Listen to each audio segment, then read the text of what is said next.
there, welcome to our show. Today I'm talking about something that was, I'm not sure if you can say the word recommended is the right word, but it was mentioned and re-mentioned, almost like a tease. Now, if you watch Hussein Dion's podcast, especially the Exploitation podcast, there was a film mentioned called A Lonely Cow Weeps at Dawn, which was brought up, and quite a good laugh about it. Then we all forgot about it. And then it was brought up again because Sacrament Films released it on DVD. And obviously I had to see it. So you could say, well, if you look at his channel, at least he hasn't done porn. Well, that used to be a claim until this video. I cannot show you the cover of the DVD because it would require me to put a black thing over it, so I'm not going to bother. But let's just say the tagline is "Don't cry over spilt milk."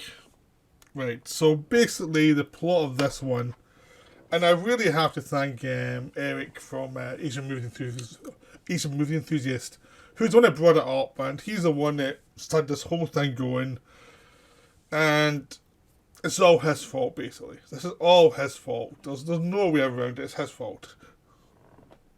He should not have brought this up and said what the plot was, otherwise none of us would have been curious.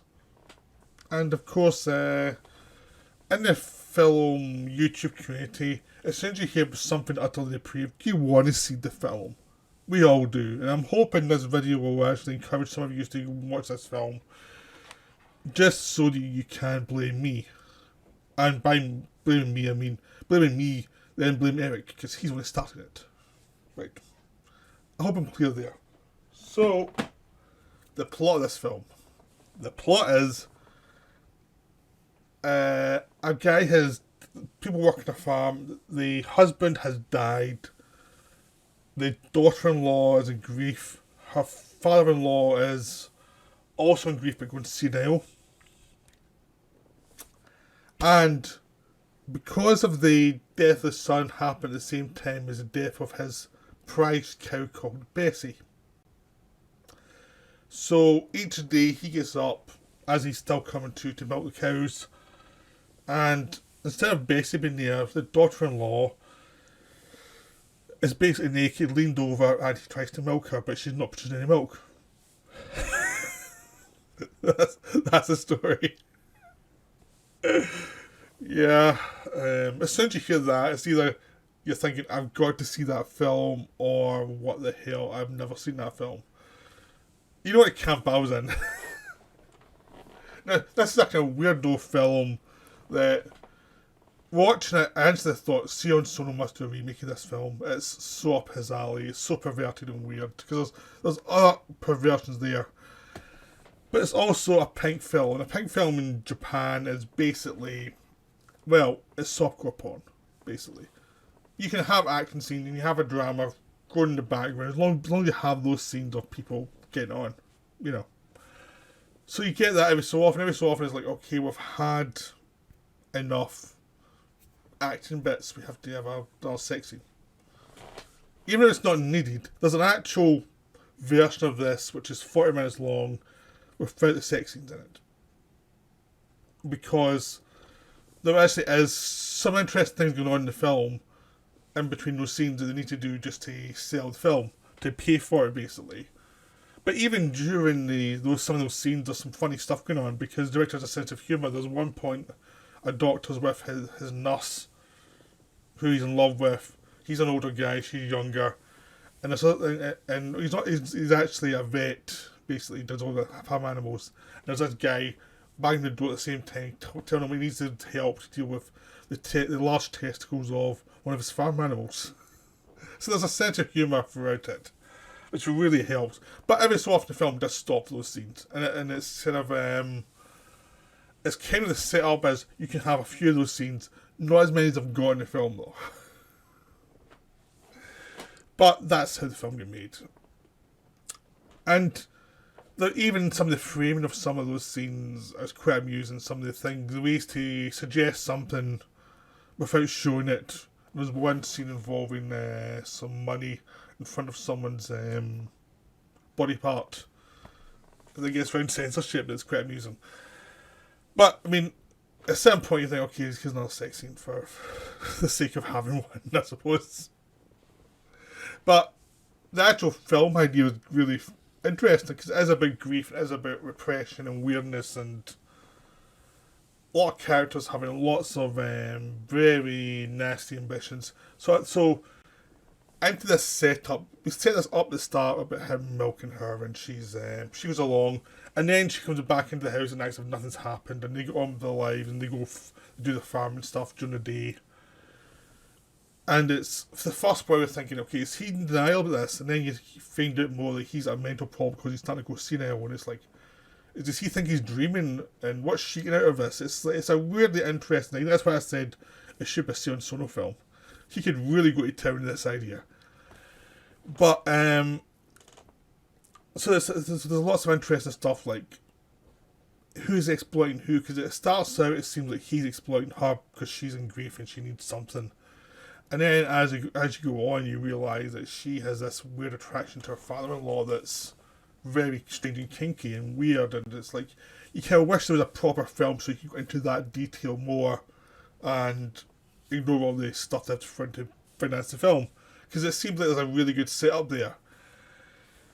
But it's an exploitation film, so they're going to have lots of exploitative moments in the film that kind of get in the way of the stuff that's interesting.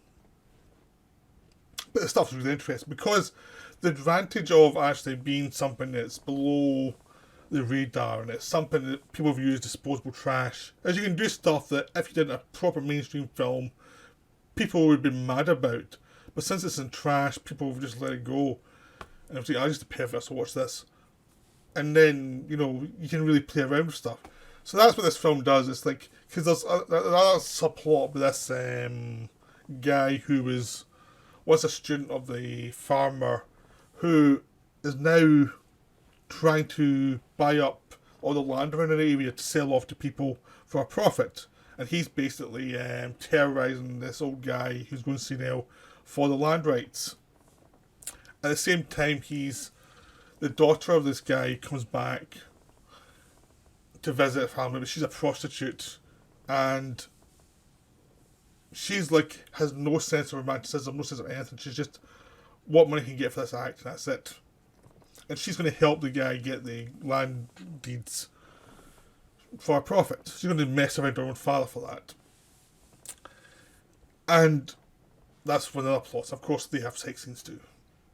But the funny, interesting thing here is she is so completely without soul. Her soul's been burnt out of her. Human interaction is just a case of what can I get for money.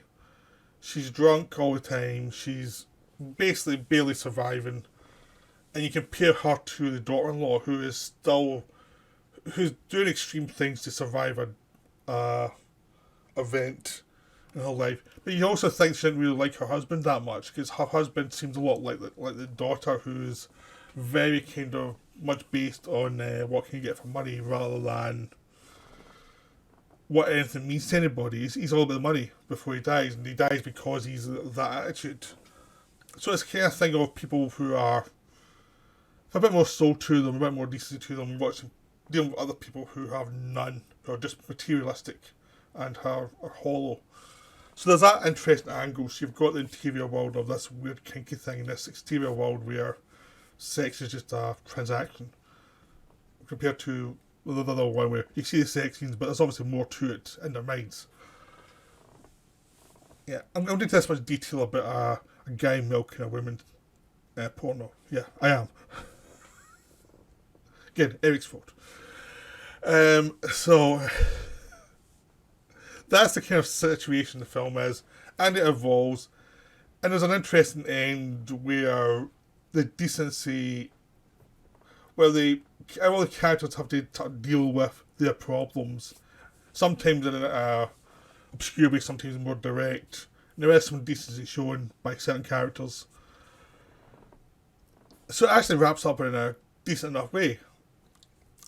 But it is it's so exploitative and it's so interesting. It's just one of those things that this is dying for a remake by a director who really can go to town for all these themes, you know, and really go into detail about the mental illness and the strangeness of the situation, and just throw away the exploitative stuff and actually do something about how bizarre this is. Because it's this bizarre thing where this film's also this backdrop that's very realistic. The farm looks run down and it's the winter and it's cold.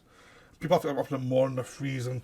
So in between all these other moments, you know, that are exploitative, you all these shots of this landscape of all these broken down cars and rotted buildings and things. So it's like sometimes it's shot like an art house film, and other times it's shot like the most exploitative film ever. So it's a really interestingly odd film. I'm not sure much more I can say about it though. Just have to see it to believe it. It's one of those weird films you have to see to experience. It is bizarrely watchable, but it's kind of like it's one of those films that the stuff it gets sold on is a bit that's the least interesting. But again, they have sense of humour even in those scenes, but it's more the character stuff that's more interesting. And just this weird setup is like, who thought of this? It's so strange. You know, it's wonderful. I mean, but I would have loved this type of setup. Probably wouldn't have loved all of the boring going on in the film, but probably loved the weird setup to start with. And what it says about people and how perverted they can be. So, I would recommend it, but know what you're in for. You're in for exploitation, pure exploitation trash with a side order of this is interesting. That's what you get with this film. It is unique and weird, so choose on your own whether you want to try and watch this or not. It is available from Sacrament Video. It's also available on Amazon, but it's the edited version without those certain scenes that probably you don't need anyway. So you've got that option too. So, I hope you enjoyed this video. I hope I don't get banned from YouTube for making this video. There you go.